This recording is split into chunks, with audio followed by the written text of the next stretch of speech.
Всем привет! Решили по-быстрому вам записать видео. Слишком много вопросов, много получить вижу сложно, отказывают много.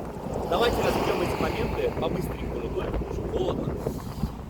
Отказывают действительно много, спорить с этим я не буду. Для того, чтобы получить визу сложно, это в итоге тоже неправильно, получить визу не сложно. Так давайте разберем главные ошибки, почему дают отказы. Окей. Человек, начнем с того, что первый этап вообще обращения за визой, это, соответственно, обращение в компанию. И от того, в какую компанию вы обратитесь, очень многое зависит. Например, не будем называть конкретные компании, но у нас их очень много. В общем, их очень много, будем говорить, недобросовестных компаний, но называйте как хотите. Им не интересно, получите ли визу или нет. Да, может быть, они не берут какие-то там большие деньги, но разница в том, что вам сделают документы не в ваших интересах. Ну, вот, например, возьмем так, сколько каждый день, я вот 17 февраля заходил в посольство, это было позавчера как раз, живой вам пример.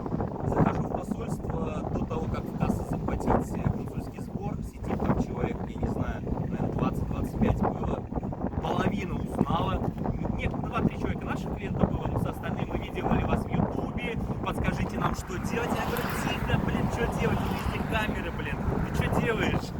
Вот один мужчина, например, приходит в посольство, он говорит, подскажи, вот что мне делать, я должен с женой зайти, но вот у меня назначение вышло, а у моей жены у них в базе не вышло, я сошел один, я говорю, а что делать, что делать?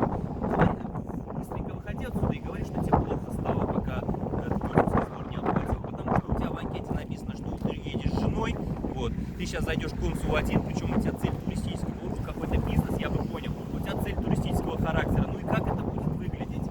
Значит, никак это не будет выглядеть, ты просто получишь отказ. А, ладно, хорошо. Ну, в итоге я пошел, я раньше него зашел. Он все равно зашел, не послушал, после посольства ждет меня на улице, говорит, я с вами тоже ролик видео, подскажите, что делать. Я говорю, ну подъедь в офис, поговорим. В итоге подъехал, поговорили, но не об этом. Ошибки, начиная именно с компании, к которой вы обращаетесь, которая заполняет именно информацию с ваших слов. Допустим, я работаю менеджером, окей, зарплата 5 миллионов, за границей не был, заходишь в посольство, а-ля я еду отдыхать. Привет, Америка. Кто тебе в это поверит? Если вы считаете, что там в посольстве консулы сидят дураки, но это великая ошибка, там далеко не дураки сидят. В день они ходят по 300-400 человек, общаются.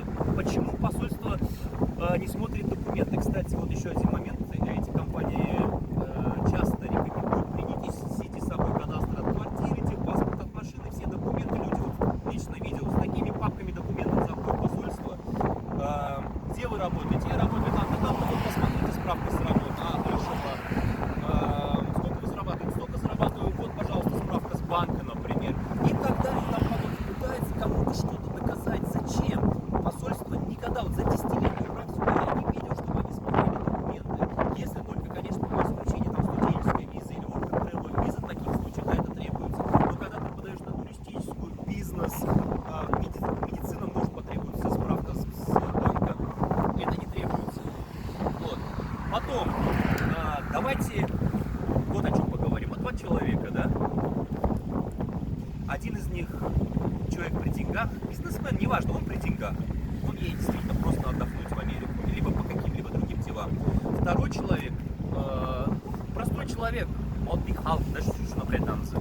У него цель, соответственно, поехать заработать деньги. Он у кого-то берет деньги в долг, на последние деньги платит услуги компании, консульский сбор и заходит в посольство. У такого человека много настоит на кону, но для него, по крайней мере, стоит много на кону. И он... Давайте начнем с того, что как одевается человек, вот тоже многие задают вопрос, а как заходить в посольство, как одеться? Может быть, кому-то эта информация будет полезна, пока не забыл, расскажу. Да без разницы, как вы оденетесь, неважно, вопрос в том, во что вы оденетесь. То есть лично мое мнение, да зайдите хоть в майке, но в майке не с базара за 30 тысяч, а в майке за $300. К примеру говорю, потому что человек, у которого есть деньги,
ясно, без лишнего. Не надо никому никакие документы посольства никогда ссылать, никому это не интересно.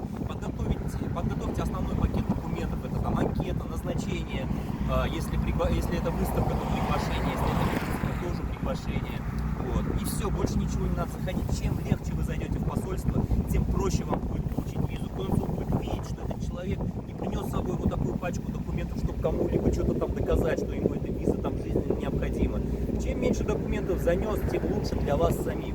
Вот. И советую обращаться, я не говорю к нам обращаться, обращайтесь к кому угодно, ради бога, но к нормальным, адекватным компаниям, какие пока у нас есть, а не к таким, которые просто тебе заполнят анкету, исходя из твоих слов, ты заходишь в посольство, над тобой просто посмеются и дадут отказ.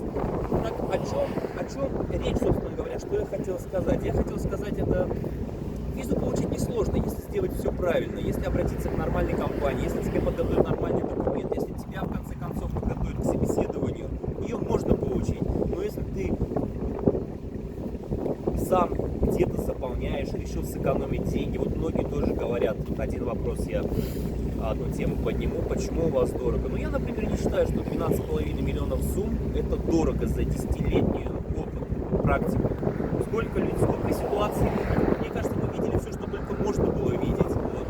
На данный момент наша компания не одна, она самая лучшая в Узбекистане, и не только. К нам обращаются Киргизия, Казахстан, Таджикистан, из России в последнее время вообще просто толпами идут. И все довольны нашими услугами. Конечно, найдется там один из сотни, вот, который будет недоволен, но опять же, это уже человеческий фактор. В основном основная масса довольна нашими услугами. Почему? Потому что мы предоставляем грамотный, хороший и качественный сервис. Вот, наш офис располагается в центре города. Вас с улыбочкой встретят в нашем офисе. Мы создали все условия для наших клиентов. Кто придет с детьми, пожалуйста, аквариум, телевизор, диван, все, что хотите. Вот. Вас грамотно проконсультирую лично я.